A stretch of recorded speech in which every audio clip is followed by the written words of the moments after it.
Good morning. Welcome back to Open Med School. നമ്മൾ പേപ്പറിലും T വിയിലും കണ്ടൊരു പ്രധാനപ്പെട്ട ന്യൂസാണ് മാംസാഹാരിയായ ബാക്ടീരിയ അഥവാ ഫ്ലഷ് ഈറ്റിംഗ് ബാക്ടീരിയ ജപ്പാനിൽ വർദ്ധിച്ചു വരുന്നു. ഇതൊരു മഹാമാരിയായി തീരാം. ഇന്നത്തെ നമ്മുടെ ചർച്ചാ വിഷയം എന്താണ് ഈ മാംസം ഭക്ഷിക്കുന്ന ബാക്ടീരിയ? ഇത് ഒരു പുതിയ രോഗമാണോ? ഇതിനെക്കുറിച്ച് ഭയപ്പെടേണ്ടതുണ്ടോ? ആദ്യമായിട്ട് ഈ ഫ്ലഷ് ഈറ്റിംഗ് ബാക്ടീരിയ ഉണ്ടാക്കുന്ന ഈ രോഗത്തിൻ്റെ പേര് സ്ട്രെപ്റ്റോകോക്കൽ ടോക്സിക് ഷോക്ക് സിൻഡ്രോം. സ്ട്രെപ്റ്റോകോക്ക എന്ന് പറയുന്നത് ഒരു ബാക്ടീരിയയാണ്. ഈ ബാക്ടീരിയ ടോക്സിൻസ് പ്രൊഡ്യൂസ് ചെയ്യുന്നു. അതുകൊണ്ടാണ് streptococcal toxic shock syndrome. Shock എന്ന് പറഞ്ഞാൽ നമ്മുടെ ശരീരത്തിലെ രക്തസമ്മർദ്ദം കുറഞ്ഞു പോയി അവയവങ്ങൾക്ക് കേടുപാടുകൾ വരുന്ന അവസ്ഥയ്ക്കാണ് ഷോക്ക് എന്ന് പറയുക. സിൻഡ്രോം എന്ന് പറയാൻ ഉദ്ദേശിക്കുന്നത് ഒരു ഗ്രൂപ്പ് ഓഫ് അല്ലെങ്കിൽ പല രോഗലക്ഷണങ്ങൾ ഇതിന് കൂടെ വരാം. ഇപ്പോൾ ചുരുക്കി പറഞ്ഞാൽ സ്ട്രെപ്റ്റോകോക്കസ് എന്ന ബാക്ടീരിയ മൂലമുണ്ടാകുന്ന അല്ലെങ്കിൽ അതിൻ്റെ ടോക്സിൻ മൂലമുണ്ടാകുന്ന രക്തസമ്മർദ്ദം കുറഞ്ഞ് പല അവയവങ്ങൾക്കും കേടുപാട് വരുന്ന അവസ്ഥയ്ക്കാണ് ഈ സ്ട്രെപ്റ്റോകോക്കൽ ടോക്സിക് ഷോക്ക് സിൻഡ്രോം എന്ന് പറയുന്നത്. എന്താണ് ഇതിനെ മാംസം ഭക്ഷിക്കുന്ന ബാക്ടീരിയ? നമുക്കറിയാം, ഇന്നത്തെ കാലത്ത് സെൻസേഷണലൈസേഷനാണ് ഒരു ന്യൂസിൻ്റെ ഏറ്റവും പ്രധാനപ്പെട്ട കാര്യം. ഇത് ഒരു പുതിയ രോഗമാണെന്ന രീതിയിൽ ജനങ്ങളിൽ ഭീതി പരത്തുന്ന നിലയിലേക്കുള്ള ഒരു റിപ്പോർട്ടിംഗാണ് ഇപ്പോൾ സംഭവിച്ചിരിക്കുന്നത്. ഇത് തീർച്ചയായും ഒരു പുതിയ രോഗമല്ല. ഇത് വളരെ എസ്റ്റാബ്ലിഷ്ഡ് ആയിട്ടുള്ള എന്തൊക്കെയാണ് ഇതിൻ്റെ ചികിത്സകൾ, എന്തൊക്കെയാണ് രോഗലക്ഷണങ്ങൾ എന്ന് കണ്ടുപിടിക്കപ്പെട്ടിരിക്കുന്ന ഒരു രോഗമാണ്. അപ്പം ആദ്യമായി അറിയേണ്ടത് ഇതൊരു പുതിയ രോഗമല്ല. ഇത് മാംസം ഭക്ഷിക്കുന്ന അല്ലെങ്കിൽ ഫ്ലഷ് ഈറ്റിംഗ് ആയിട്ടുള്ള ഒരു പുതിയ ബാക്ടീരിയ നമ്മുടെ കോവിഡ് പോലെ വന്നതല്ല. ഇത് നേരത്തെ ഉള്ള ഒരു അസുഖം തന്നെയാണ്. അതാണ് ആദ്യം അറിഞ്ഞിരിക്കുന്നത്. രണ്ടാമതായിട്ട്, എന്തുകൊണ്ടാണ് ഈ ബാക്ടീരിയ ഇപ്പോൾ ഇത്ര പ്രശസ്തി നേടിയിരിക്കുന്നത്?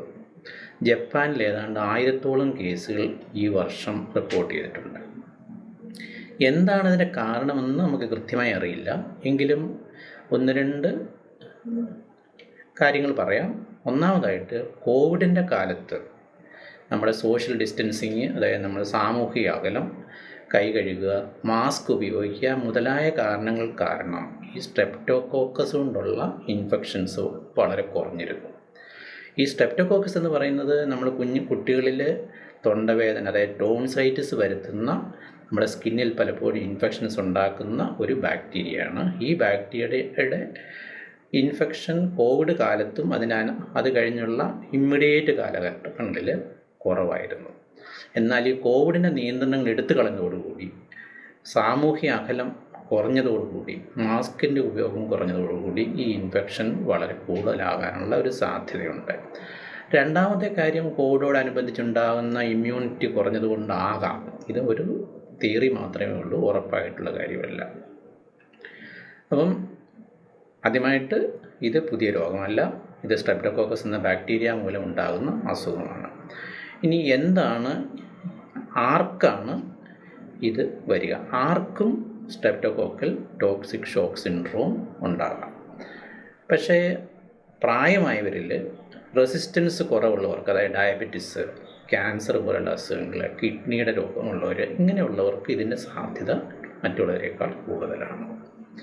ഇനി എന്താണ് രോഗലക്ഷണങ്ങളെന്ന് നോക്കാം.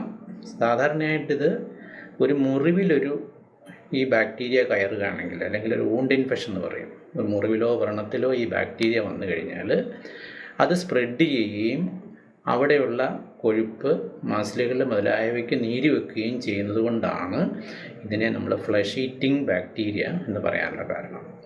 തൊണ്ടവേദനയ്ക്ക് ശേഷം ഈ ബാക്ടീരിയ നമ്മുടെ രക്തത്തിൽ പ്രവേശിക്കാം. അതിനെ നമ്മൾ ബാക്ടീരീമിയ എന്ന് പറയും. അതായത് രക്തത്തിലേക്ക് ഈ അണുബാധ ഉണ്ടാകുകയും ശരീരത്തിൻ്റെ മറ്റു ഭാഗത്തേക്ക് ഇത് സ്പ്രെഡ് ചെയ്ത് ഇതിൽ നിന്ന് ഉൽപ്പാദിപ്പിക്കപ്പെടുന്ന ടോക്സിൻസ് മൂലം ഈ ടോക്സിക് ഷോക്ക് സിൻഡ്രോം ഉണ്ടാകാം.